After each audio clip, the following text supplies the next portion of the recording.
আচ্ছা,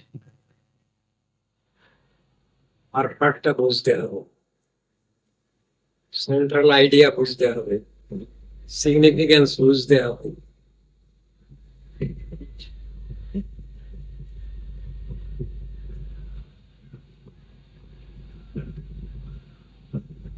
সেবক সেবা করতে চায় না, সে ব্যক্তির কাছ থেকে আদায় করতে চায়, কিন্তু সে যে সেবা করবে না, সেবা করলেই যে পেটে ভরতে পাওয়া যায় সে কথাটা বুঝলো না। সেবা না করেই সে পেটে ভরতে চায়, এরকম কথা বলো তো, ভয়ঙ্কর কথা।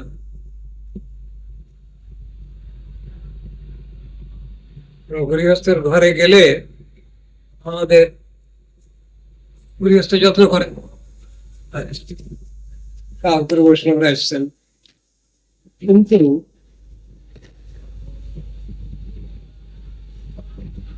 বৈষ্ণবদেরও যে একটা কর্তব্য আছে, দায়িত্ব আছে, সেটা ছেলেগুলোকে সবসময় বুঝিয়ে দেওয়া হয় না। সে কর্তব্যটা হলো, দেখো তুমি যদি ভগবত কথা যদি আলোচনা না করো, হরি কথা যদি না বলো, গৌর কৃষ্ণের কথা যদি আলোচনা না করো, রাধারানীর কথা যদি আলোচনা না করো, তাহলে গৃহস্থের ঘর থেকে কিছু জিনিস খাওয়াটা তোমাদের অন্যায়, তোমরা ঋণী হয়ে যাবে। এই তো সব শাস্ত্রে লেখা আছে, গুরু বৈষ্ণবের কথার মধ্যে লেখা আছে। প্রত্যেকটা পক্ষে ওই কথাগুলো আছে, প্রত্যেকের মধ্যে কথাটা আছে। গৃহস্থ যেমন চিন্তা করবেন সেবা চিন্তা, আর তেমনি যারা গুরু বৈষ্ণব আছে তারাও, তাদের মধ্যেও চিন্তা থাকবে যে আমরা যদি ভগবত কথা হরি কথা যদি না বলি, গুরু বৈষ্ণবের মহিমা মাহাত্ম্য যদি কীর্তন না করি, যদি হরি নাম না করি, তাহলে আমাদেরও এখানে প্রসাদ পাওয়া সঙ্গত নয়, তাহলে আমরাও গৃহস্থের কাছে ঋণী হয়ে যাব। কথাগুলি পরস্পরের তো এটা আছে, কত একতরফা ব্যাপার নয়, উভয় পক্ষেরই কথা।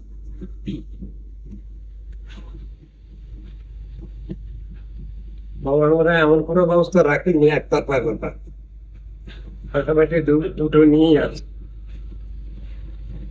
যদি সেব্য সেবক সম্পর্ক আছে, তাহলে ওই জিনিসটা উভয়েরই কর্তব্য করতে আছে। গৃহস্থ যেমন সেবার যত্ন করবেন, আবার যারা গেছেন সেখানে গৃহস্থের ঘরে, সেখানেও তাদেরও পাঠ কীর্তন এও ঠিক মতো হরি কথা ভগবত কথা এসব যদি আলোচনা না করা যায়, তাহলে তাদেরও মুখ্য দোষ ত্রুটি, এবং সেখানে গৃহস্থের কাছে ঋণী হয়ে যেতে।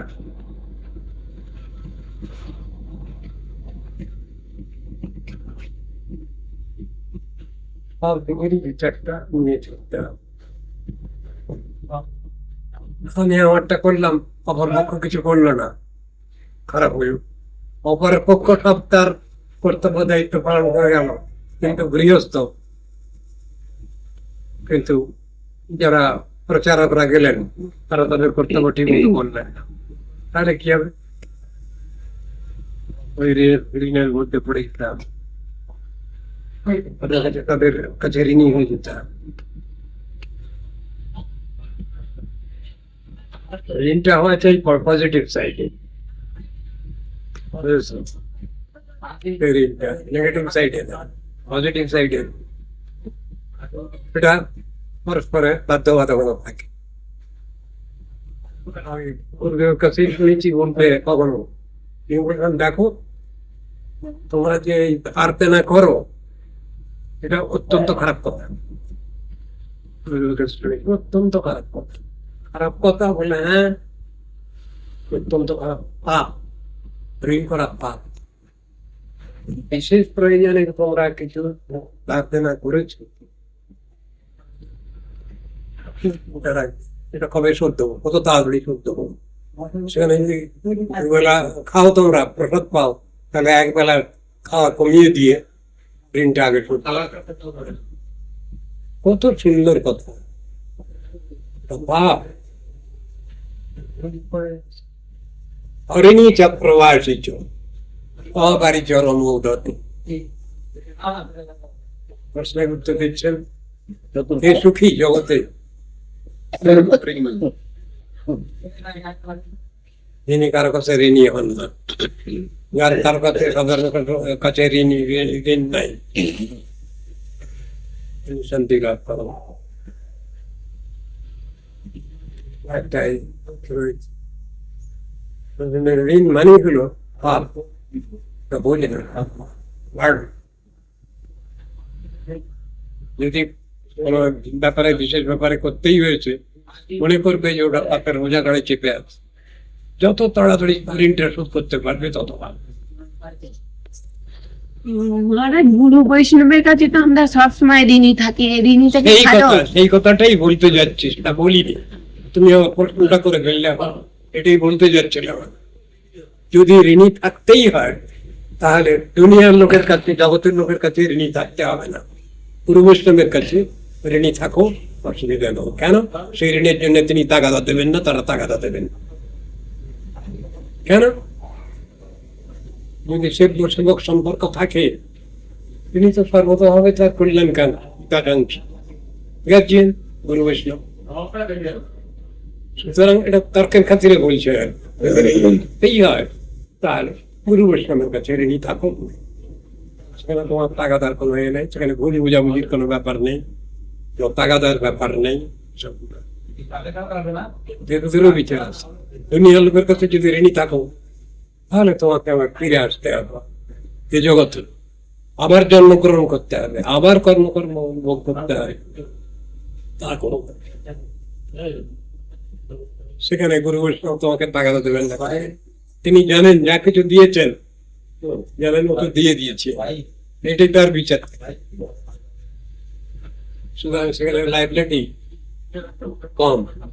কিন্তু দুনিয়ার লোকের কাছে স্বার্থান্বেষী, স্বার্থপর জগতের কাছে যদি তুমি ঋণ করো, তোমার অনেক লাইবিলিটি থেকে যায়, এবং সেই ঋণ তোমার যদি শোধ না করো তুমি, তোমাকে আবার জন্ম করো।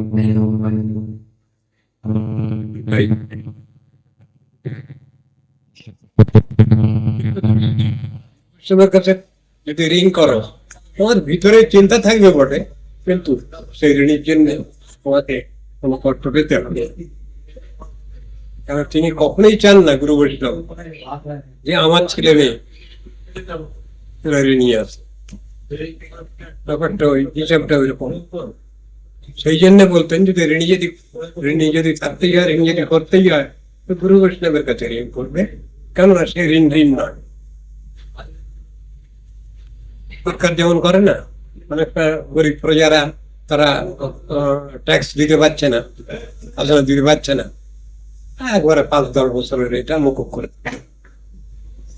ওইরকম সেখানে সম্পর্কটা একটা স্নেহ মমতার সম্পর্ক, একটা সে সম্পর্ক ঋণ নাই। সেখানে গার্জিয়ান কখনো ঋণ মনে করছেন না, কথাগুলো আছে এখানে, মানে নিজেদের ভিতরে বোঝাবুঝির মধ্যে ওটা আছে। কিন্তু সাধারণ জগতের লোকের কাছে যদি তুমি ঋণ করো, সেই ঋণ তোমাকে শোধ করতেই হবে, এটাই কথা আছে। এখানে সাধারণ জগৎ আর বৈষ্ণব জগৎ দুটো আলাদা জিনিস। গার্জিয়ান কখনো সন্তানের অকল্যাণ কামনা করেন, গার্জিয়ান সবসময় সন্তানের কল্যাণ কামনা করেন। ওই কথাটাই বুঝানো আছে সেখানে। গার্জিয়ানশিপ জোরদার। আমরা তো জীবনে চলার পথে সর্বত্রই তো কিছু না কিছু ঋণ হয়েই যাচ্ছে, গুরু বৈষ্ণব ছাড়াও। এমনি ধরতে গেলে সেটা হয়, যেমন কেউ আমার উপকার করছে, ওই যে 6 রকমের ঋণ আছে তোমার, দেবতা দেব ঋণ, পিতৃ দেবতাগণের কাছে ঋণ, ঋষিগণের কাছে ঋণ, পিতৃ ঋণ, নরী ঋণ, প্রাণী জগতের কাছে ঋণ, এইসব ঋণ আছে। দেবর্ষি হুতাত্তন্দ্রাং পিতৃণাং নকিং করা সেখানে আমি করতে গেলে সর্বাত্মনা যা কারণং শরণ্যং গত মুকুন্দং পরিযুক্ত পারে। সেখানেও শিক্ষাটা হচ্ছে যিনি খুব একনিষ্ঠ হয়ে পরিভজন করেন, ভগবত ভজন করেন, তার ঋণ সম্মুখ হয়ে যায়। সাধন ভজন করলে করে, সাধন ভজন না করলে ঋণ শোধ হয় না। ওটা একটা বিচার। কোন লোককে হরিভজনে প্রণোদিত করতে গেলে তাকে ওটা বুঝাতে হবে, তুমি যদি হরিভজন করো তাহলে তোমার ঋণ মুখ হয়ে যায়। ভাগবতী লেখা আছে, সেই জন্য হরিভজন করা দরকার। কি জানি কোথায় কি ঋণ আছে আমার, আমার পূর্বপুরুষগণ কোথায় কি ঋণ করে গেছেন, আমার পূর্বপুরুষ কোথায় কি ঋণ করে গেছে, সে আমার ঘরে চাপে। আমি তার অ্যানসেস্টার, এই বংশ, এগুলোর ব্যাপার আছে। একটা সত্য ঘটনা শোনো।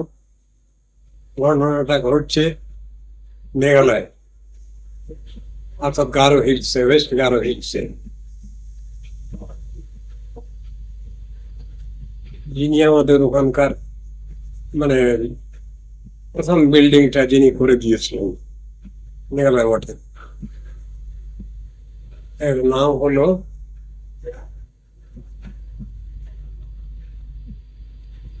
নামটা শঙ্করলাল ঝুনঝুনওয়ালা। শঙ্করলাল ঝুনঝুনওয়ালা দুই ভাই, ছোট ভাইয়ের নাম হলো সবেরলাল ঝুনঝুনওয়ালা। হঠাৎ অ্যাক্সিডেন্টে মারা যায় ছোট ভাই সবেরলাল।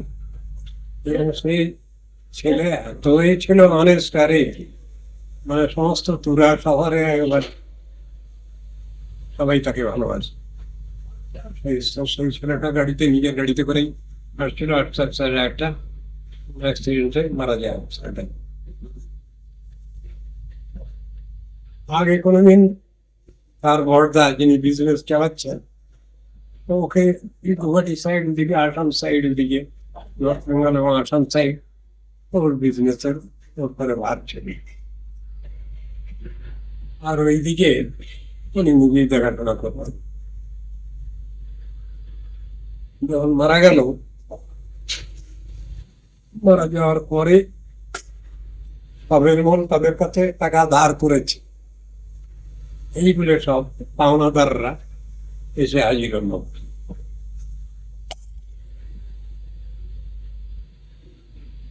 যখন মারা গেছিল সে সময় ঠিক আমি ছিলাম না, তারপরের বাড়ি গেছি, গিয়ে সমস্ত তখন কি সান্ত্বনা দিয়েছি। আমাকে বলছেন যে এরকম তাদের মালটা কোনোদিন কারবার ধার করেনি, বরং ওর কাছ থেকে অনেকে ধার নিয়ে গেছে। তা এখন সমস্ত বিভিন্ন পাওনাদাররা এসে তারা সব জাল কাগজপত্র নিয়ে এসে দেখাচ্ছে, কেউ বলছে, মৌখিক বলছে। আমি বললাম কত টাকা হবে? তাহলে এস্টিমেটেড 7.5 থেকে 8 লাখ টাকা। শোনো, আমি বললাম সেগুলো নিয়ে হবে না, কেস করো না তুমি। না কেস আমি করবো না। তাহলে একটু চিন্তা হচ্ছে, তোমার আগে একবারে এই করে এরকম করে, তার ফলভোক্ত। আর সত্যি সে যদি দেওয়া করেই থাকে তাহলেও তো তার কল্যাণ হয়। আর আমি তো বড়দা, আমাদের পরে তো সেগুলো এসে পড়ে। যাই হোক, আমি দেনা শোধ করবো। তা পুরো দেনা শোধ করতে কোনো অসুবিধা হবে না।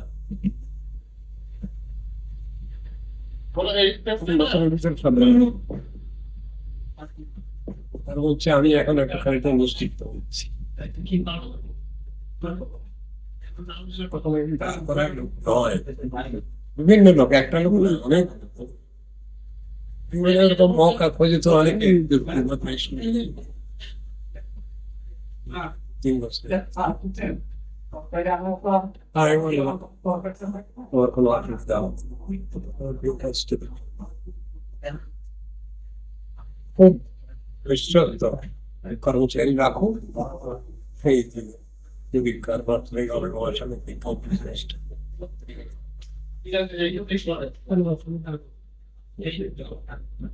আমার অসুবিধা গাড়ি আছে, তার নিজের সরলতা ভগবান বিবেচনা করবে। আমার ভাই কোনদিন কোথাও ইয়ে করেনি, আর তার নামে এরকম 7.5 লাখ টাকা 8 লাখ টাকা করছে, তার আমার করবার ক্ষমতা নেই, আর কিছুই করেনি।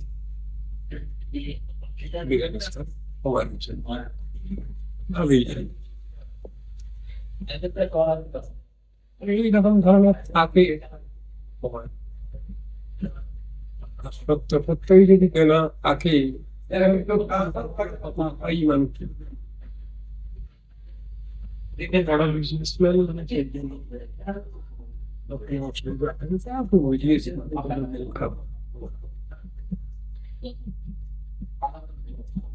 ওরাও বৈষ্ণব, হরিনাম করানো, হরিনাম করানো, হরিনাম করানো। আমি বৃন্দাবনে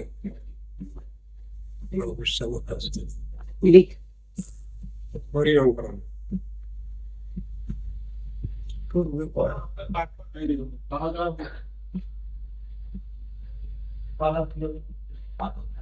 রাখে হরি মারে কে, মারে হরি রাখে কি, কথা আছে তো। ভগবান যার পরে আছেন,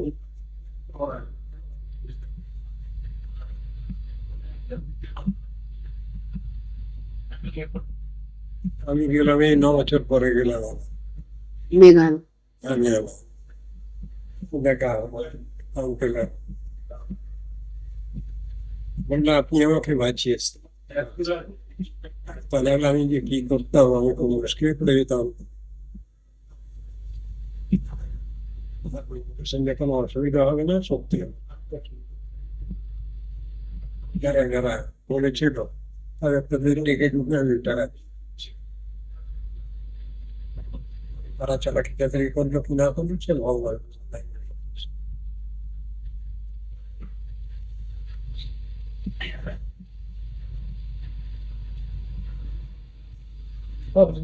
এইরকম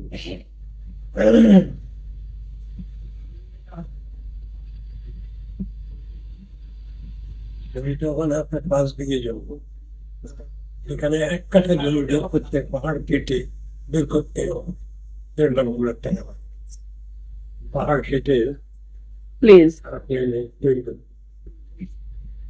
আমরা দেখা যেটা পেয়েছি সেটা 19 বিঘের মধ্যে 5 বিঘে। এইবার বিয়ে দেখলাম সব অলপ করতে গেলে কত টাকা লাগে, খুব ভালো সত্য মজবুত আছে সবটা।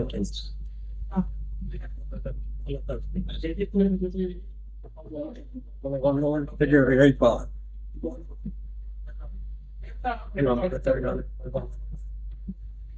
অবস্থা তৈরি থাকে।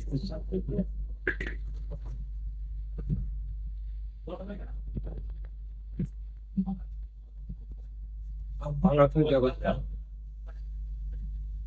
আমি মত চলি যদি অসুবিধা হয় টেম্পোরারি, সেই টেম্পোরারি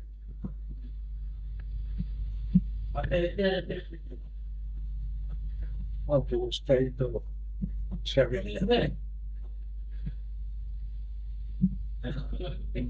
সময় অনেক ব্যাপারে আমরা মানে ঠিক হিসাব বুঝি না, কিন্তু হিসাব তো সব কষাই আছে, ভগবানের কাছে হিসাব সব কষাই আছে। ভগবান কর্মফল দাতা বলা আছে। ভগবানকে জিজ্ঞেস করলে তিনি বলছেন, না না না, আমি কোনো কর্ম অর্জন করবো দেয় না। মানে এই কথা তুমি যদি বলো, ভক্ত বলছেন, যদি বলো, তাহলে তোমাকে কেউ আর মানবে না, কেউ তোমার আরাধনা করবে না, কেউ তোমার উপাসনা করবে না। এটাই বল,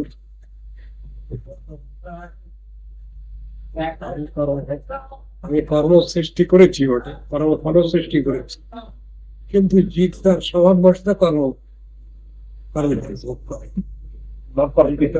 এই কথা নকর্তব্য নকর্মাণি লোকস্য সৃজতি প্রভু নকর্ম ফল সংযোগ স্বভাবস্থিত ন মম কর্মাণি বিবর্তন্তে ন মে কর্ম ফলে স্পৃহা ইতি মাং যোগী জানাতি কর্মবীর না প্রবৃত্ত। সব শ্লোকে এবারে ভগবান ক্লিয়ার কাটিয়ে দিয়ে গেছেন, না না না, আমার গাড়ি চাপলে হবে না। তবে আমি বড়রা গার্জি হিসেবে ব্যবস্থা একটা করা আমাকে ডাকো, আমাকে ভালোবাসো। মানে সিস্টেমটার মালিক আমি, হ্যাঁ, সিস্টেমটার মালিক আমি, সিস্টেমটার বাড়ি গেল, যে যে সিস্টেম করে সেই সেই সিস্টেমটার শেষ থেকে ফল পাবে। আমি ওই জন্য বলি, দি ওয়েরার উইশ নোজ হায়ার কিছু পিঞ্চেস। নতুন জুতো পরলে সে জুতো কোথায় কাটছে যিনি পরেন তিনি বুঝবেন, অন্য কেন বুঝতে যান।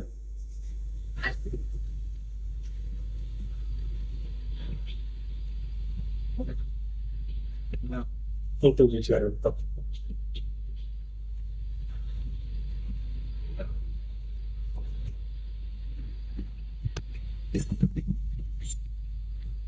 আপ ভালো তো জগৎ ভালো, কতটাই নিজে যদি খুব সন্দিগ্ধ চিত্ত হই, নিজে যদি খুব সুবিধাবাদী হই, নিজে যদি খুব স্বার্থপর হই, তাহলে একটু কর্তব্য আমাকে করতেই হয়, ও উপায় নেই। এটাও সংসার মধ্যেই আছে।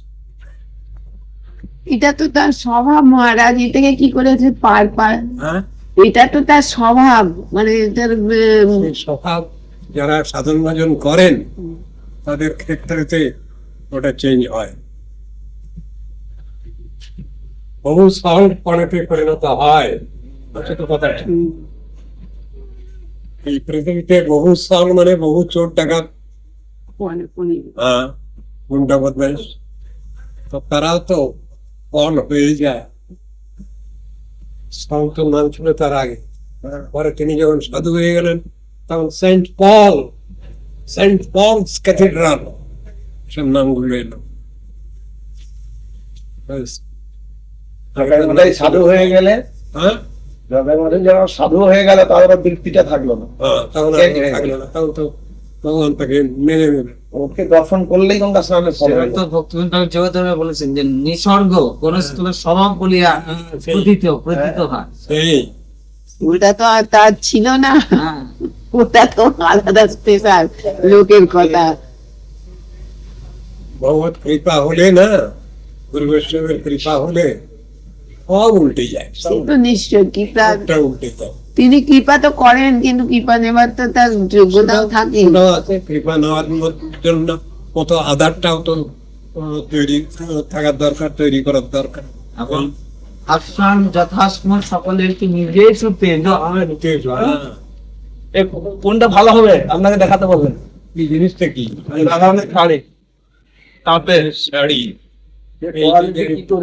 এটা নীলাম্বরী শাড়ি পছন্দ হয়েছে।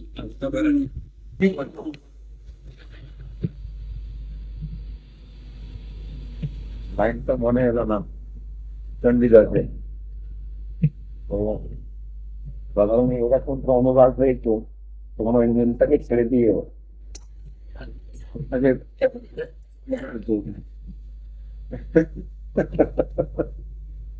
ঠান্ডা লাগবে। তো মনে গেল হ্যাঁ ঠান্ডা লাগবে? লাগছে কি লাগছে না আমি বুঝতে পারছি। আমি যদি সব বুঝতাম তাহলে তোমাদের এখানে জ্বালাতন কিছু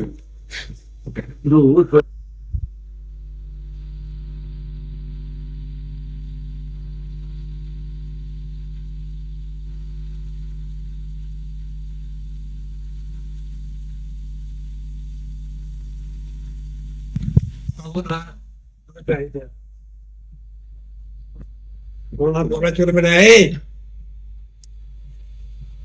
জম আমার কিছু কাজ বাকি আছে, এই বলার সুযোগও নেই, সময়ও নেই। ওইটার প্রতিকার নেই তো, হ্যাঁ ওইটার প্রতিকার নেই হাতে। সেই তো যাহার প্রতিকার নেই তাহা অবশ্যই সহ্য করো। এই তখন এই কথা আসবে, তখন ওই কথাটা বলি, আমার বেশ ভালো মুখস্থ আছে, বলি মাঝে মাঝে। What cannot be cured must be endured. যাহার প্রতিকার নাই তাহা অবশ্যই সহ্য করিতে হইবে। আর এই তো কথা। সুতরাং ধৈর্য রাখো, সহ্য গুণ রাখো, উৎসাহ রাখো, পিছু হটো না, সহ্য গুণ রাখো, স্নেহমমতা রাখো, এক জায়গায় বিবেচনা রাখো।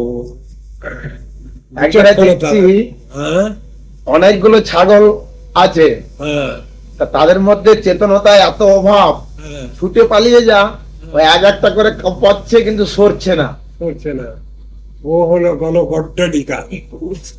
একটা ভেড়াকে একটা ভেড়া ছুঁড়ে দিল নদীতে। 8-10টাকে মেরেছে দেখলাম। ছুটছে, আর ও ওখানটাতে আমি দেখলাম খোলা অবস্থায় আছে, আমি ভিক্ষা করতে গেছি। দুটো দাঁড়িয়ে আসতে আর সবগুলো দাঁড়িয়ে গেল রাস্তার মাঝখানে। ছুটে পালিয়ে যা। আর ওদিক দিয়ে গাড়ি আসছে, ওই দিক দিয়ে আপ ডাউনে গাড়ি আসছে, সে দেখছে না। গড্ডলিকা প্রবাহ লোকে বলে,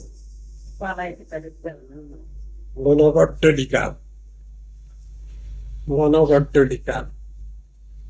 চেতনত্বের এত অভাব, এতই জড়, ওই সামনে দেখছি যে আমাকেও কাটবে এরকম ভাবে। তা মানুষের দাঁড়িয়ে আছে, সেটা মানুষ হলে বিবেচনা করতে হবে। মানুষও ওই রকম তো। এক উদাহরণ, ও একই উদাহরণ। আমাদের একটা ঘোষের ছেলেকে ধরেছে হ্যাঁ। পুলিশ, হ্যাঁ, ও দেখছে আমি লাস্ট দেখবো, ওই পুলিশটাকে একা ঘায়ে তোকে ফেলে দিয়ে চলে গেল। হ্যাঁ, পুলিশটাকে, হুম। ওর গায়ে সেরকম হিম্মত আছে, ও তখন ওর কাছে আছে, ও বলছে আমার কাছে যা হিম্মত আছে, বন্দুক আছে, পিস্তল আছে। না এ তো অ্যারেস্ট হয়ে আছে না, হুম। এ বলছে ও বন্দুক থেকে আমার কিছু করতে পারবে না, হুম। ওকে এমন আচমকা ঘা দেবো, ওর মৃত্যু পক্ষে করে দেবে। স্যাকরা টুকটাক কামড়ের এক গায়ে, ও মানে দিয়েছে, পা দিয়ে ঘা দিয়েছে, স্যাকরা তো সে টুকুস টুকুস টুকুস ওরে করে আছে। গানে গানে। আর কামার। ও ছুটে কোন রকম কামড় একেবারে এমন মার এগুলো আর দিতো। ছেলেদের শিখ না, একে ঠিক।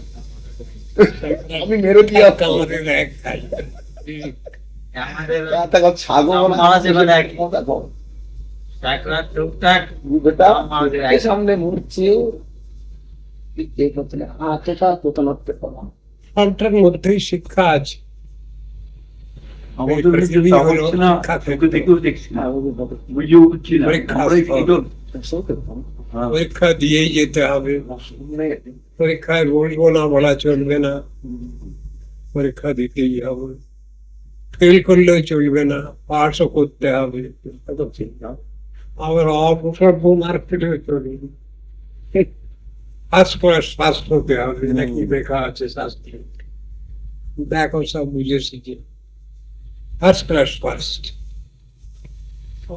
এইসব কথাগুলো যদি আছে, আর সাধন ভজনের ক্ষেত্রেও তো এসব কথাই আছে। আচ্ছা 5 জনের